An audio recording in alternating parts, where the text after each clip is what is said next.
নমস্কার বন্ধুরা, welcome to Shampa's kitchen. বাজারে প্রচুর তাল পাওয়া যাচ্ছে, দাম মাত্র 15 থেকে 20 টাকা। আর সেই তাল দিয়েই আজকে তৈরি করব দারুণ টেস্টি তালের মালপোয়া।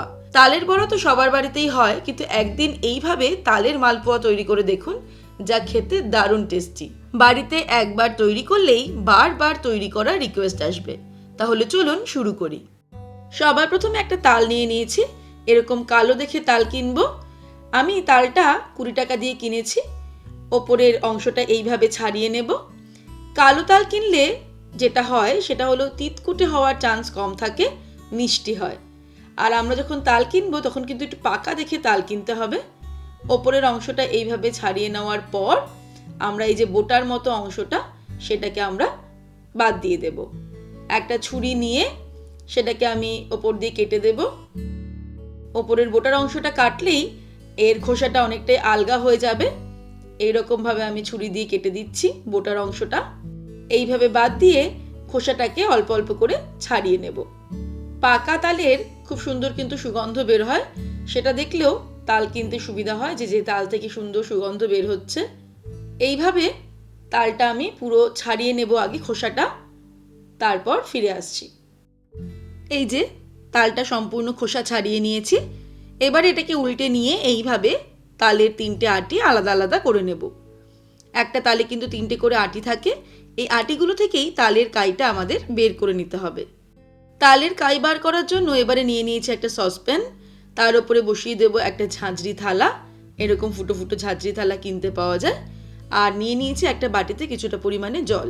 এবারে তালের আটি একটা নিয়ে এইভাবে জলের মধ্যে সামান্য ডুবিয়ে নিয়ে এটাকে প্রথমে একটু ভালো করে চটকে নেব, যাতে তালের কাইটা একটু শক্ত শক্ত থাকে, ওটা একটু মেল্ট হয়ে যাবে। তারপরে এইভাবে ওর মধ্যে ঘষে ঘষে আমরা তালের কাইগুলোকে বার করে নেব। এইরকম ঝাঁঝরি থালায় তালের কাইটা বার করলে সুবিধা যেটা হয়, তালের যে আঁশগুলো সেগুলো কিন্তু তালের কাইয়ের সঙ্গে আর মিশে যাবে না। অল্প অল্প করে মাঝে মাঝে জল নেব, তারপরে তালের আটিটা এইভাবে কাইটা বার করে নেব আটিটা থেকে। আর এই যে নিচে তালের কাইটা জমছে, যেটার মধ্যে কোনো আঁশ নেই, একদম পরিষ্কার। এইভাবে আবার একটু জল দিয়ে ভালো করে ঘষে ঘষে আমাদের তালের কাই কিন্তু বার করতে হবে। সবকটা আটি থেকেই তালের কাইটা বার করে নেব, তারপর ফিরে আসছি। এবারে একটা বড় সাইজের বোল নিয়ে নেব। তার মধ্যে নিয়ে নেব ময়দা। 2 কাপ পরিমাণে ময়দা নিলাম। বাড়িতে মেজারিং কাপ না থাকলে যে কোনো বাটি বা যে কোনো গ্লাস দিয়ে মাপ করা যেতে পারে। সেই বাটি বা সেই গ্লাসেরই 1 কাপ পরিমাণে নিয়ে নেব সুজি। সঙ্গে দিয়ে দেব চিনি। 1.5 কাপ পরিমাণে চিনি দেব। দিয়ে দিচ্ছি 1 কাপ পরিমাণে নারকেল কোড়া।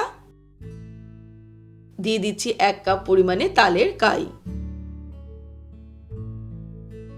হাতের পাতায় 1 টিস্পুন মৌরি নিয়ে ভালো করে ডলে এর মধ্যে দিয়ে দেব। এবারে সব কিছুকে ভালো করে মিক্স করে নিতে হবে। তারপরে দুধ দিয়ে একটা ব্যাটার আমাদের তৈরি করে নিতে হবে। দুধের পরিবর্তে জল দিয়েও ব্যাটার তৈরি করা যেতে পারে, তবে দুধ দিলে টেস্টটা ভালো হবে। দেখতে হবে ব্যাটারে যেন কোনো রকম লাম্পস না থাকে। আর ব্যাটারের ঘনত্ব কীরকম হবে সেটা আমি আপনাদের দেখিয়ে দিচ্ছি। আরও 1 কাপ দুধ দিয়ে দিলাম। আবারও এটাকে মাখতে থাকবো।